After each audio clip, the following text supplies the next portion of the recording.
Summer's here, and I paired up with my good friend Johnny Payne for the Freedom Tour. Johnny, tell them about our first stop. Oh, we're going to have plenty of fun. May 29th, Knoxville, Caribbean Jerk Fest. Johnny Payne and the True Believers will be there. We'd love to see y'all in the house. May 29th, Knoxville, Jerk Fest. God bless. It's Albert Prince Bell, 21-0 checking in, and you rocking with Keeping It Real Sports. And we gonna be on these. We're gonna be here a lot of times. I love the platform. Check in. It's the new wave. Like, follow, subscribe, and do all that good stuff.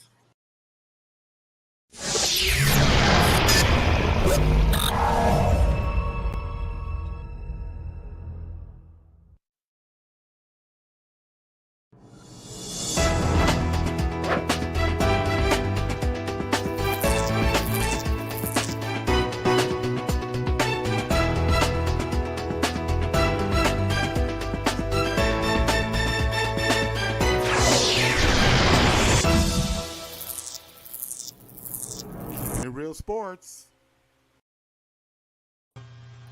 Oh, it's Saturday morning, and that means another episode of Keeping It Real Sports. Hi, everybody. I'm the Sandman, Andy Sanzata. Steve Taylor, as you saw with the Jerk Fest being this weekend, traveling as we speak. So I've got a good friend of mine, Jeff Koontz, here helping me out on the podcast today. And really glad to have Jeff. We go way back. We used to work together in minor league hockey. And people used to call us Shrek and Jeff, you want to maybe give people a little bit of insight as to how that came about? Well, that was all you, but I definitely look more like Shrek based on my girlish figure, so that name kind of stuck. And you were the broadcaster for the Dayton Bombers and for the Dayton Gems at times, so you like to talk. So hey, Donkey fits you perfect. Yeah, and you seem to get a little annoyed with how much I used to talk sometimes too. So I think that worked. No, I'm just kidding. But you have your own podcast. Tell everybody about it. And that's one of the reasons I brought you on today. Yeah, it's a hockey-based podcast. It's at www.fivehole.hockey. We are so hockey that we don't even use .com, no .net, no .org. We are .hockey, www.fivehole.hockey. All right, so there you have it. So Jeff joining us today, and so we're going to get right into everything. As you know, folks, we start things off with what we like to call the quick hitters.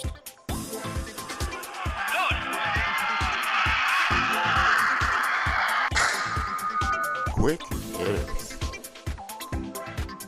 All right, Jeff. So last weekend was an exciting weekend in sports. We had the Preakness. But we also had the PGA Championship, and my man Justin Thomas came through in the end from behind, 7 shots down, third largest margin of victory in the final round to win a major, defeats Will Zalatoris in a playoff.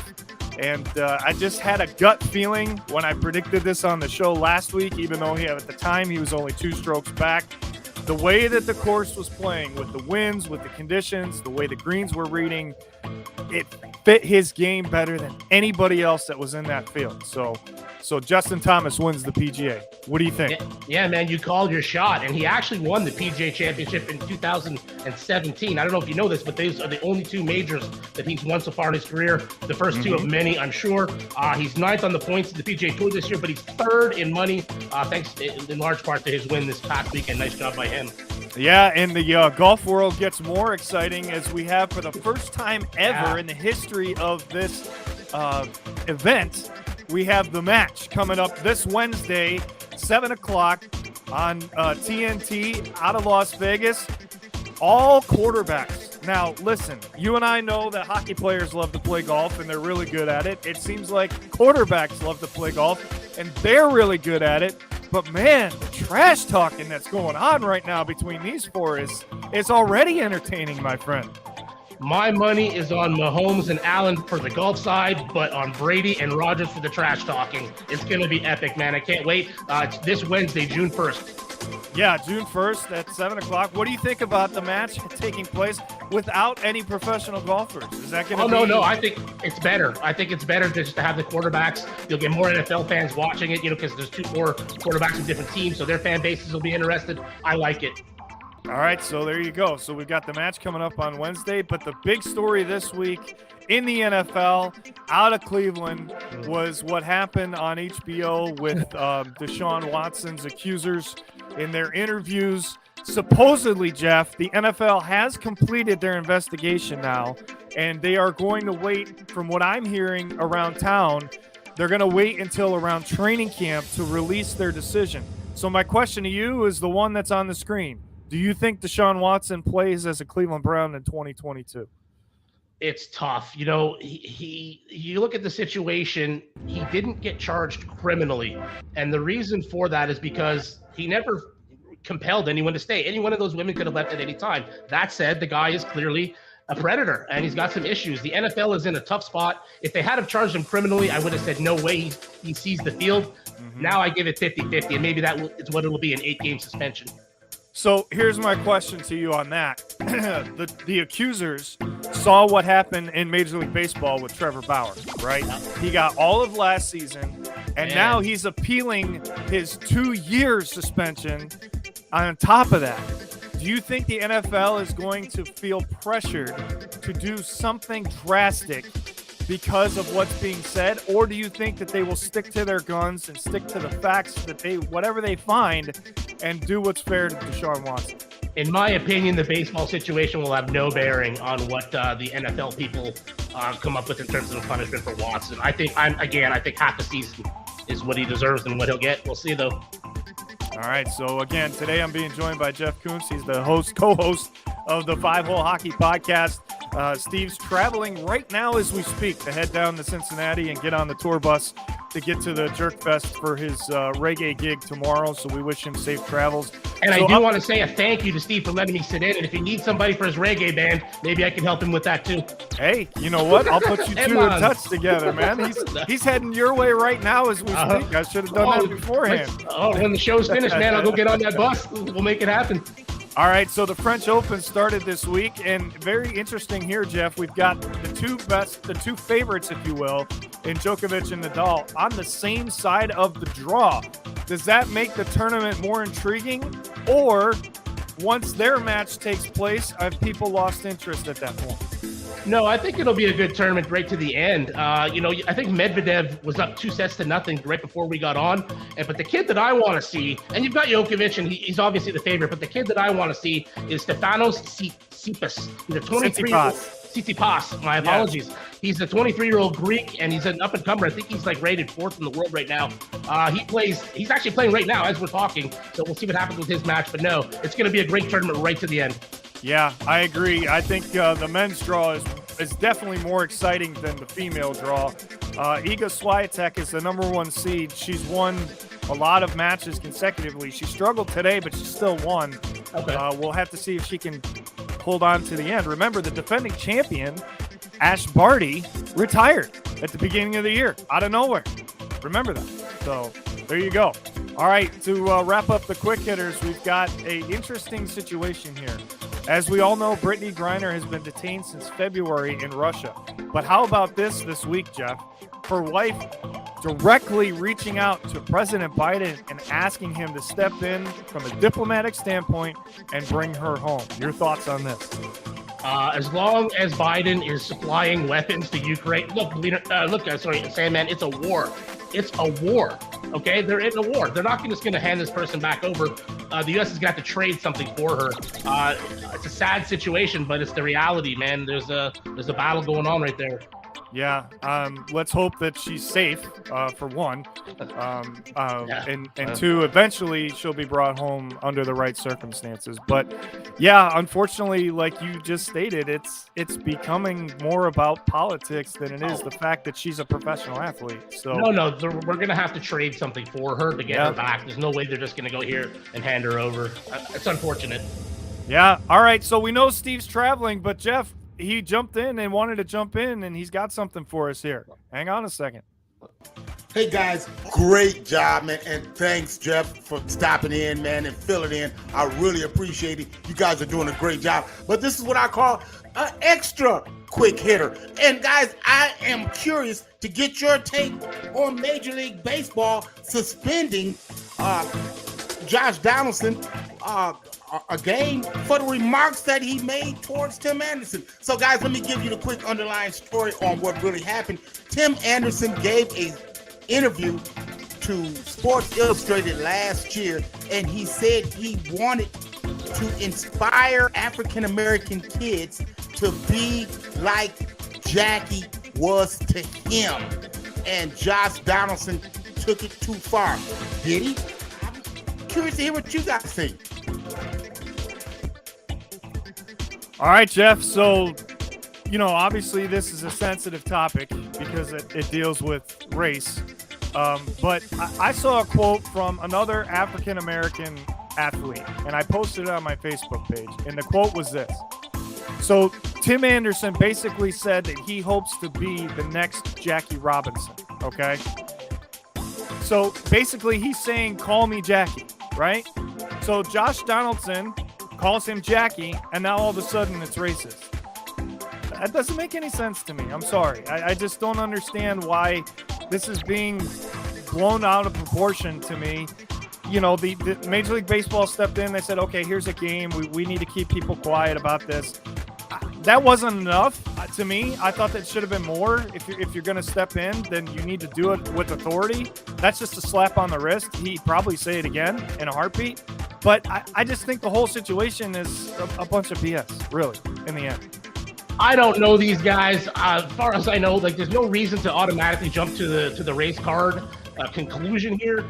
I agree with you, though, that if you're going to suspend the guy, give it 10 games, make it have some meaning. But other than that, say, hey, we called you what you just wanted to be called yourself, and it's just a bunch of noise, and move on. All right, speaking of moving on, we're going to move on with the show, and now it's time to get into the hurry up.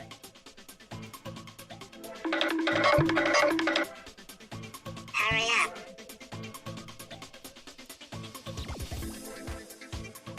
All right, Jeff, it's that time of year. As we know, as we've been talking about for the last few weeks, we're going to start with the NBA playoffs.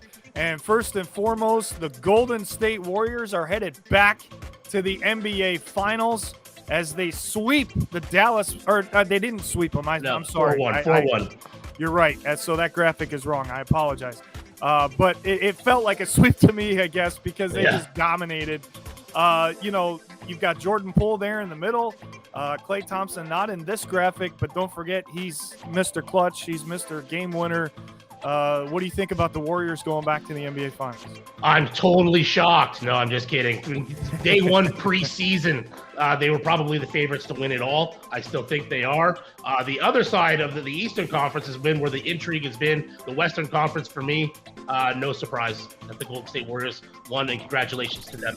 Do you think that they are out to remind people who they are now that they're completely healthy, and the fact that this is one of the greatest teams ever in terms of a dynasty, in terms of the last 10 years and what they've been able to do? If Steph Curry wins a fourth ring, Jeff, do we now put him on the Mount Rushmore of NBA superstars? Well, when you're talking to your Jordans, and no, I don't think so. I don't think so. Like your Bird, your Jordans, these guys, not yet. He's a great player, but he's not the dominant type of one-man show or the one-man force that, say, Michael Jordan was, or Magic Johnson or Bird, or I don't even know if Johnson's one of the best five of all time. But no, the Golden State Warriors have not surprised anybody. They've done it. They just done their job. They've done what they're expected to do. Yeah, I mean, it was really impressive. I think that fourth game was just kind of a relaxation, if you will. I mean, they only lost by 10 in the end, but game was not that close, right? They just put the scrubs in at the end, and they were able to get some points on the board. But yeah, the fact that Golden State has some extra time now to rest, and the reason for that is what happened last night, to your point, in the Eastern Conference. Jimmy Butler just had himself a career night, my friend. 47, 8, and 5 on the score sheet, forces Game 7 against the Celtics.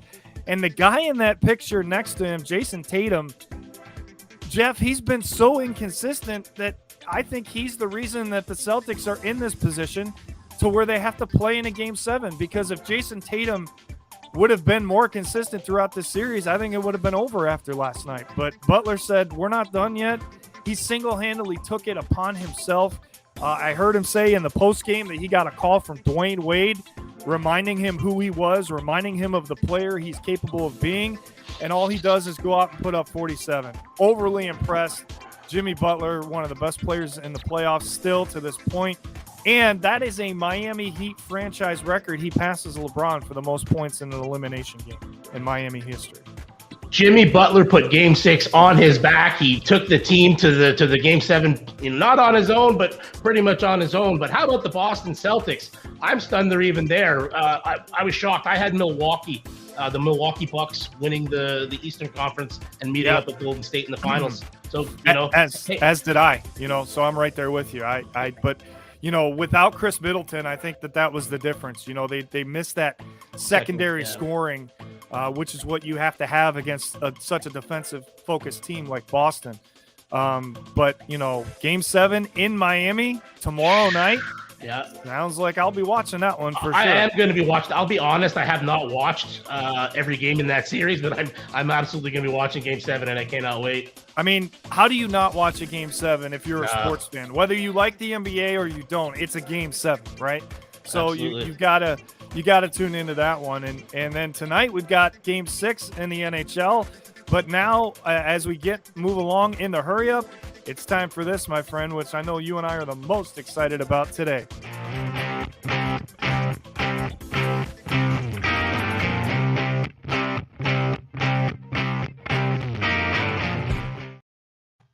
All right, our Stanley Cup runneth over. It is that time to talk about the NHL playoffs. Here's the updated bracket as to what happened this week. Now, that's before last night. And as we know, Jeff, the Colorado Avalanche found a way to somehow, after choking a 3-0 lead at home in Game 5, somehow go in there, and with 4.9 seconds left, Darren Helm scored from the top of the right circle, or top of the left circle, I should say, to win the game for Colorado as they defeat St. Louis in a hell of a series. And I honestly believe, and Steve told me that he wanted this mentioned on the show today, so I'm going to say it for him because I agree with him, and you probably agree as well. If Jordan Binnington does not get hurt, I don't think Colorado gets through this series. Or we're definitely looking at a Game 7 for sure. Well, real quick, let me plug my podcast one time, and that is www.5hole.hockey, because we had Jordan Binnington's coach on episode 26. We had the goalie coach for the St. Louis Blues on episode 26 at 5hole.hockey. And I do agree with you. I mean, they started the playoffs out with Husso, and then they were like, no, we got to switch to the guy who won us the cup a couple years ago. And Binner started to, become his playoff self that we saw. And then, he had that unfortunate injury with the Kadri crash. Well, it wasn't just Kadri's fault. Kaylee Rosen, was a big part of that too. So I'm not blaming Kadri at all, unlike some fans. Good. I'm glad to hear you say that, because I was actually going to ask you if you felt like that was a dirty play, because Binnington seems to think so. Yeah, I know Binnington apparently threw his water bottle at Kadri while Kadri was interviewing after the game. I don't know what that was about, but no, that was a hockey play. If you watch the replay, Rosen comes in at the last second and just kind of Kadri's surprised by it. He's going for the puck at the same time, and they just ran into the goalie. It was total hockey play, no dirtiness at all. I know with Kadri, his reputation. Exactly. Some people said, well, you got to take that into account. Not on that play for me, because when I saw it and I watched it 20 times, we talked about it on our own podcast. It was a specific topic, and so no, I saw nothing untoward on Kadri's behalf there. I think that if in the positioning of that play, he had been behind the defenseman and he had forced the defenseman onto the goalie, then maybe it could seem dirty. But he was ahead, meaning he trying to score the puck. Yeah. How's he going to stop? There was just no way for him to avoid contact there. So I agree completely. There's no way that was a dirty play. Excuse me. He's had some dirty plays. You and I both know that. And mostly those occurred in Toronto. In the playoffs, too, usually. They were in big games. And that was mostly occurred in Toronto. But since he's come to Colorado and he's been under the wing of Jared Bednar and Joe Sakic, they've really cleaned him up, and he's become a force on that line with McKinnon.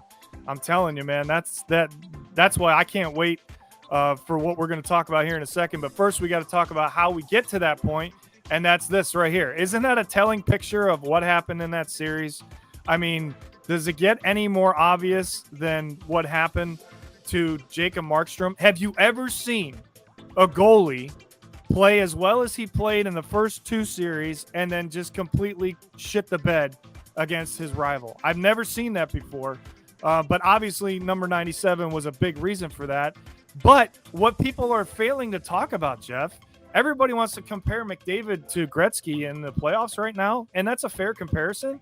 But statistically speaking, it's Leon Draisaitl that is putting up those type of numbers, not McDavid. Yeah, honestly, I had the Dallas Stars defeating the Calgary Flames in it would have been an upset, and they almost did it. Went to Game 7 OT in the first round. So I'm a bit, I'm not surprised at all that the Oilers stepped up here. It is their time to finally take those steps to winning actual playoff series. They're going to run into the Colorado Avalanche, though. It's going to be, I think, the epic series of the playoffs so far. This is the matchup right here, my friend. It is. You and I have been talking about this for the last, 5 or 6 years? When do we get to see McKinnon against McDavid? Because in my opinion, and maybe you agree with me on this, McKinnon is a right-handed version of McDavid. I mean, their games are so similar. They both have the same skill sets. They both make defensemen look like cones in a drill. I cannot wait to see this. And, Jeff, this is a great matchup because both teams have the same style. They play the same style. There's not going to be this shutdown neutral zone type trap game. It's going to be up and down the ice, and I think this is going to be an extremely high-scoring series. Well, like Bennington, Darcy Kemper for the Avalanche had his own injury where he got that fluke stick right through his mask. Yeah. Thank God he's back, and Mike Smith is playing well. I think it might come down to the goaltending. Nate McKinnon's only got 13 points this playoffs, but he's been a beast, whereas McDavid, I believe, has 26, twice as many as Nate McKinnon. So I think the goaltending, it's going to be a Kemper versus Smith, and who can shut down the other guy. Yeah, I mean, this is Mike Smith's best chance to get to the Stanley Cup final, right? I mean, for sure. You're 40 years old. It's now or never. It's got to be done. And, let's talk about what you were texting me about earlier, and the fact that is McDavid's legacy not as strong if he doesn't win a Stanley Cup? It's not. He has to win cups to be on those lists with your Crosby, with your Gretzky, with your Bossy. If you want to be one of the icons of the NHL, you have to have rings. It is that simple. He probably is the most talented all-around hockey player to ever play. But if you don't win cups, people forget that. Bleeder, who won the President's Trophy 5 years ago? Nobody remembers that. Right. But you remember how many cups Mike Bossy won his 4. You know that Sid's got 3. You know what I mean? Yep. You know that Wall has 4. You know that we'll talk about that 3. In a bit, won't we? Yep, we will. Yes, we will. So you have to win the cups to be on the Mount Rushmore, as you put it with for the basketball analogy. Yep. Yeah, I agree. I mean, this is very similar, almost exactly like what we were talking about 10 years ago with Sidney Crosby, right? He was doing the same type of thing, scoring the same type of goals. Nobody could stop him, but he hadn't won a cup yet, and now he's got 3 of them. Yeah. And I think if they can find whether it's this year with Mike Smith or they have to go out and sign, an expensive goaltender, once they get that, they're going to win multiple cups. That lineup is just ridiculous. And they've done a really good job of shoring up their blue line, which was their main weakness in the last couple of playoffs. So we'll see what they've got against Colorado, right? They could win this. They could win the cup. Why not? They're in it. They could very well win this thing. I mean, they handled the Kings really well. They took care of business against their rival, their arch rival, since the day they were an NHL team almost. And it's going to be fun to watch. And I actually had the Kings beating the Oilers, and I almost pulled that off. So there you go. There you go. Well, I had the Flames losing to the Stars, so I got that one wrong. Yeah. Well, you came close though. I mean, we both got to a Game 7, so we looked somewhat good. Right. All right, we got to move on here. Eastern Conference wise, we've got Tampa Bay going to the third straight conference finals, and the big reason is that guy right there. 49 save shutout in a closeout game. Overly impressive, but Jeff, the curse of the President's Trophy continues. Yeah. No It's amazing. team since the 2013 Chicago Blackhawks have won the Stanley Cup while winning the President's Trophy. So there you go. Sandman, in 10 years, you're going to have me back on this show, and we're going to be discussing, is Vasilevsky the best goalie of all time? I think you're right. I think you're right. He's still It's young. possible. He's still got his whole career to go, but he's already got 2 cups. He's already, in 10 years, I'm telling you, he will be in that discussion. I agree. And some people put him there now. I think it's too early for that. But, I don't think he's played enough for that. Lightning fans do. Yeah, exactly, right? Yeah. Sure. Yeah. And then we've got the other series still going on. Like we said, Game 6 tonight. We have the Canes and the Rangers. And this one has been really interesting for the most part, Jeff, in the fact that the home team has won every game. And do you think Carolina has the ability to win on the road? Well, sure they do. But do the Rangers force Game 7 just because they're at home? Or does Carolina find a way to finally win a game on the road and get themselves the rest they need to go up against Tampa, even though Carolina would have home ice?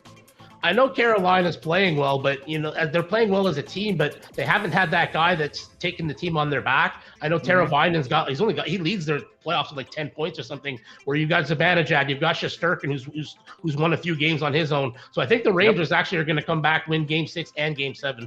Wow, you've got them winning Game 7. Okay. And you saw that jersey over my shoulder, right? Yeah. The Islanders are my team, so yeah, it kills me to say it, but I think the Rangers win that series.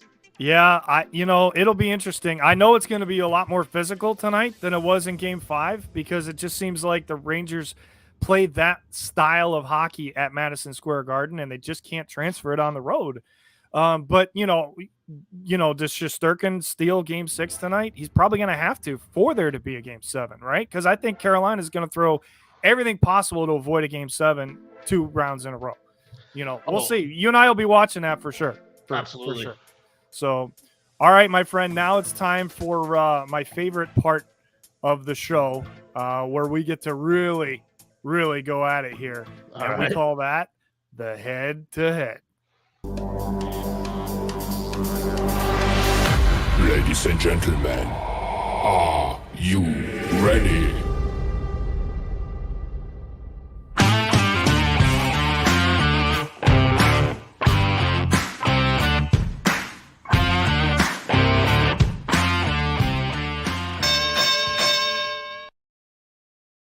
All right, you better be ready, my friend, because I'm coming at you hard today for sure.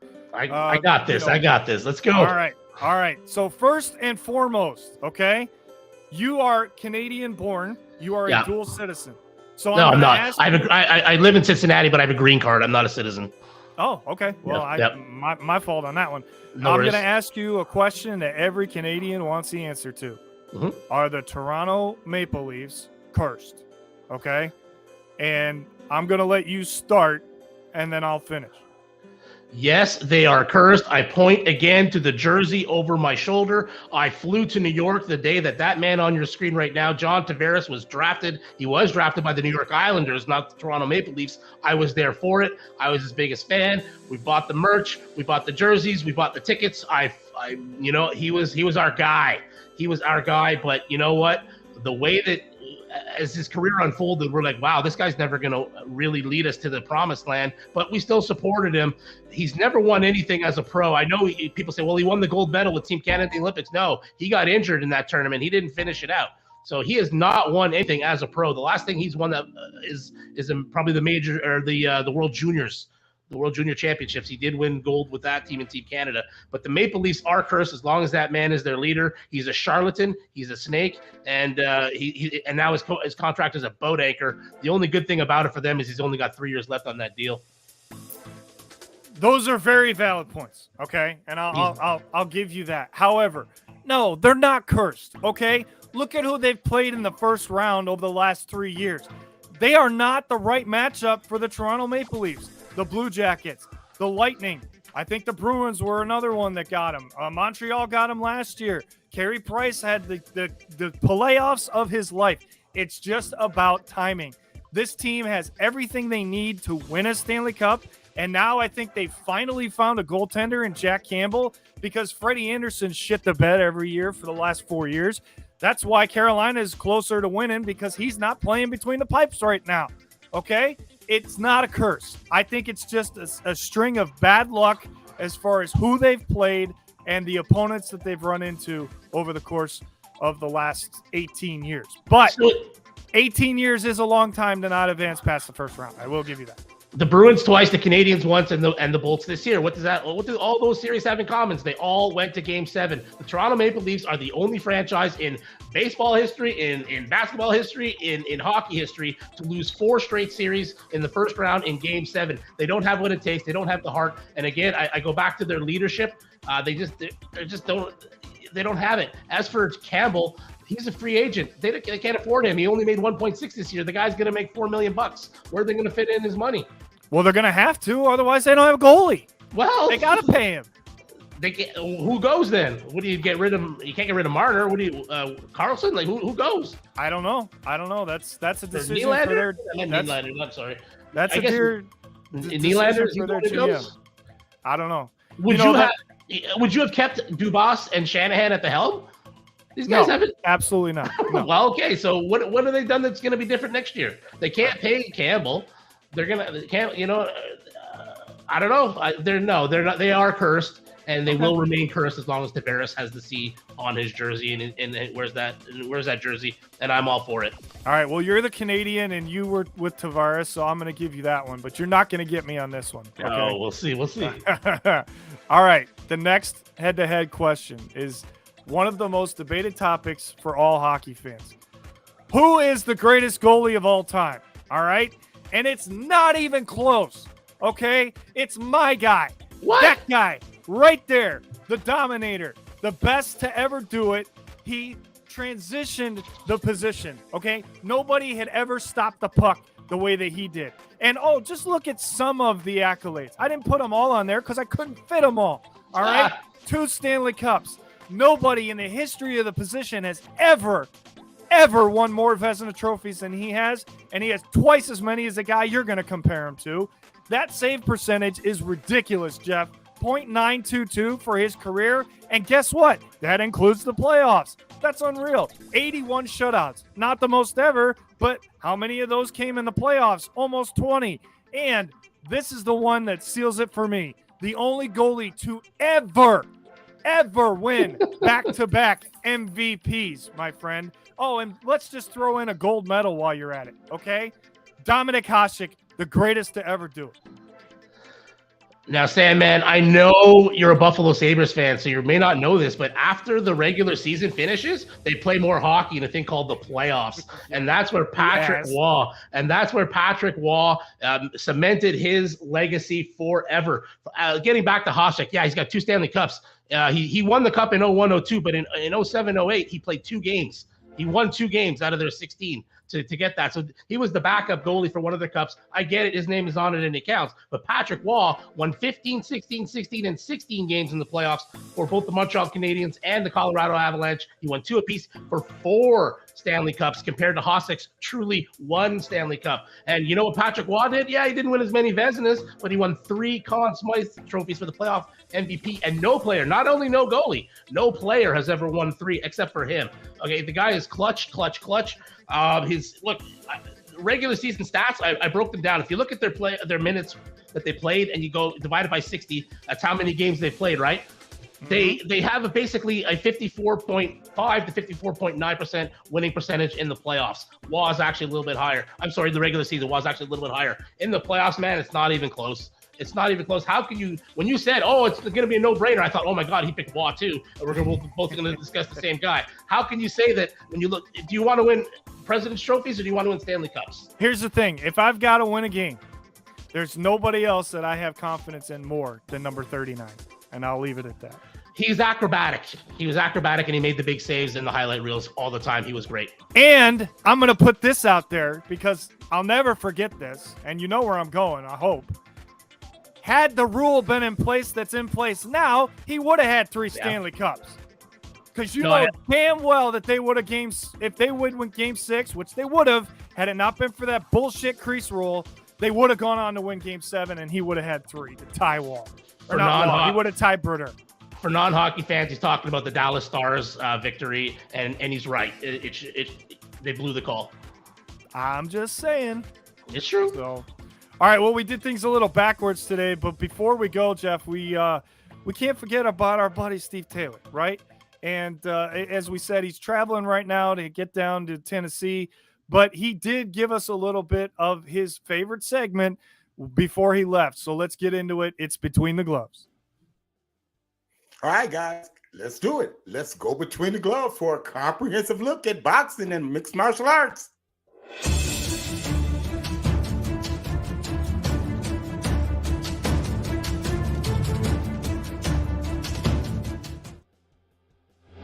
And the word of the week is rematch, and that's what we're going to talk about. We're going to talk about 2 big-time rematches, starting with this one. UFC 277. Boy, this is going to be a big one. This one is the main event. It's going to be Saturday, July 30th at American Airlines Arena in Dallas, Texas. Juliana Pena, Amanda Nunes 2, where in 269 they met. Pena actually submitted to champion in the first round. We can't wait to see this one. Oh, man, my hat's off. I can't wait to see that one. I'm going to tell you something else that I can't wait to see. I've been talking about this, and I've been reporting about Canelo Alvarez potentially fighting Dimitri Bivol again. Well, that's not going to happen because Bivol wasn't budging on 175. He wanted to fight at his weight. So what does Triple G, Canelo do? Well, he goes to fight the fight that he was supposed to fight in the first place against Triple G. Now, remember, the first fight was a heavily contested draw. That the second fight was another contested event. Ended up going to Canelo Alvarez. Can Triple G win the third one? I didn't think he lost the first 2, but I can't wait for that one. That's going to happen September the 17th.